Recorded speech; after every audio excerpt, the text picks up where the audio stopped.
depending on which country you're coming from and the reason you're going, if you're going to the US, be prepared. It could cost you an extra $250. It's called the Visa Integrity Fee. It's baked into the so-called Big Beautiful Bill.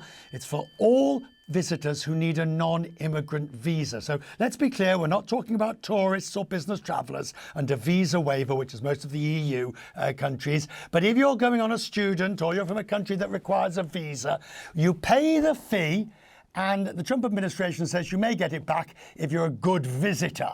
But it's a may, and no one quite clear how that would actually work. The chief executive of the US Travel Association, Jeff Freeman, joins me from Washington. Jeff, this is the last thing you needed, isn't it, eh? The absolute last thing you need. 11 million visas a year are issued for non-immigrant purposes to come and visit the United States, and now there's a $250 fee. Yeah, Richard, if we didn't have enough problems getting international visitors to the United States, we've just made it more difficult with this deterrence fee. I mean, this is a fee, a junk fee that would make Ticketmaster blush. We are going overboard right now in discouraging people from coming. And make no mistake who these visitors are.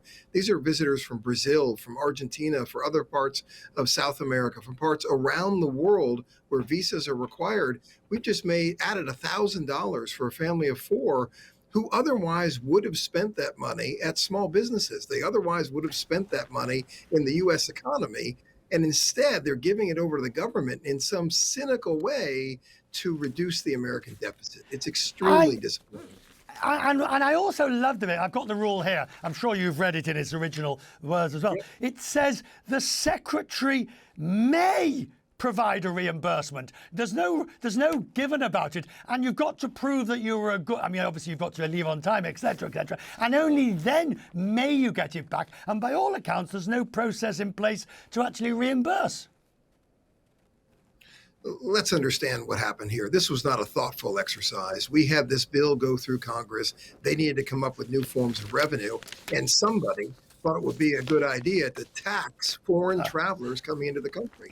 Already, we are not back to pre-pandemic numbers when it comes to visitors to the United States. These are people that want to come for the World Cup. They want to come for America's 250th birthday. They want to come for the Olympics in 2028. The biggest deterrent to visiting the United States right now is cost.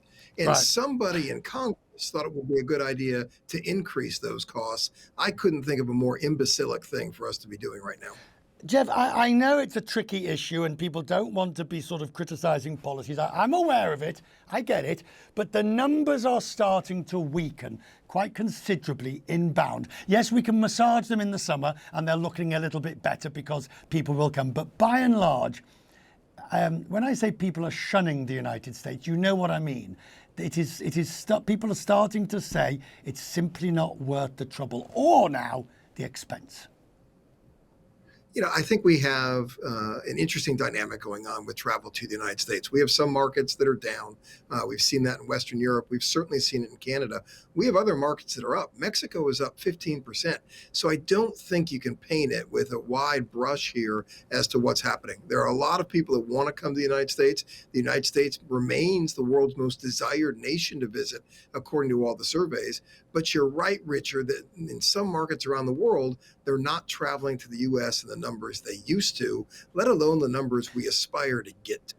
We've got to make sure the U.S. is welcoming. We let people know what our policies are, what our procedures are. We've got to remove unnecessary fees, not add them. Heck, when it comes to visas, we're now charging people to wait 100, 200, 300 days just to get an interview for a visa. It's these types of obstacles we have to remove to make the U.S. competitive. I'll say this, the White House has been outspoken about making the World Cup a success, about making the Olympics a success. In this instance, the problem did not come from the White House. This was an imbecilic approach by somebody in Congress who thought it would be a good idea to create some new form of revenue on the backs of the people who want to do nothing more than support the U.S. economy.